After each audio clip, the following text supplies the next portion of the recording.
Hello dear friends, my name is Dr. Aisha. Today we will discuss about peripheral edema. ये एक बहुत आम symptom है जो पेशेंट्स हॉस्पिटल में रिपोर्ट करते हैं कि हमारे पैरों पे सोजिश है, सोजन है, और जब हम हाथ से जो है वो पैर को अगर उंगली से दबाएं तो वहाँ पे एक घड़ा सा पड़ जाता है। इसे हम पिटिंग एडीमा कहते हैं।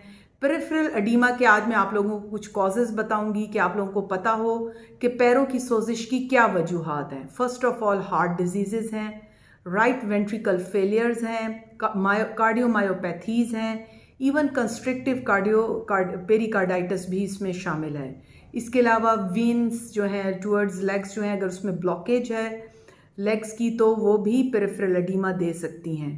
इसके अलावा मैं आपको डियर फ्रेंड्स यहाँ बताना चाहूँगी कि बहुत सारे क्वैक्स LHVs जगह जगह पे प्रैक्टिस कर रहे हैं, और वो लोग जो हैं आमतौर पे स्टेरॉइड्स और non steroidal anti inflammatory drugs लिख रहे हैं जिनका long term use peripheral oedema को कॉज करता है due to sodium restriction in the body.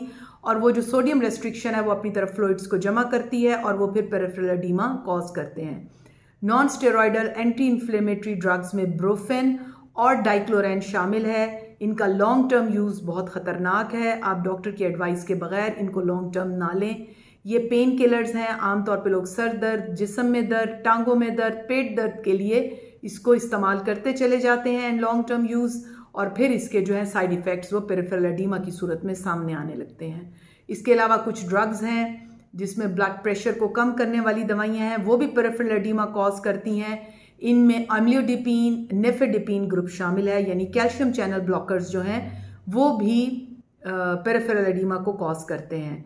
इसके अलावा मैं कुछ ऐसी सिचुएशंस आपको बताऊंगी जो कि आम तौर पे उनके पीछे जो है पेशेंट की अपनी कुछ हैबिट्स शामिल होती हैं जो कि ये एडीमा कॉज करती हैं। इसमें सॉल्ट इंटेक है, बहुत ज़्यादा सॉल्ट इंटेक जो लोग कर लेते हैं खानों में, आटे में, सालन में, इवन ऊपर से छिड़क लेते हैं, उनमें भी ड्यू टू फ्लूइड रिटेंशन और सोडियम रिटेंशन जो है ये इस किस्म का पेरिफेरल एडीमा सामने आता है। Long term sitting and standing positions में भी पिटिंग एडीमा होता है। जो लोग बहुत लंबा बैठ के काम करते हैं या खड़े रहते हैं उनमें ये बहुत कॉमन है, इसलिए हम उन्हें कहते हैं वक्फे वक्फे से चलते फिरते रहें ताकि ये एडीमास जो हैं वो उनके पैरों को ना पकड़ें। इसके अलावा हार्मोनल चेंजेस हैं, ड्रग एलर्जीज़ हैं, एलर्जिकल रिएक्शंस हैं, ये सब भी पेरिफेरल एडीमा को कॉज कर सकते हैं। So dear ladies and gents, जब भी इस किस्म का पेरिफेरल एडीमा हो इसको लाइट ना लें, फ़ौरन अपने डॉक्टर से रजू करें ताकि वो आपको फर्दर इवेलुएट करें कि कहीं यह हार्ट डिजीज़ तो नहीं है या कोई और वेनस थ्रोम्बोसिस या वेनस ब्लॉकेज वगैरह तो नहीं है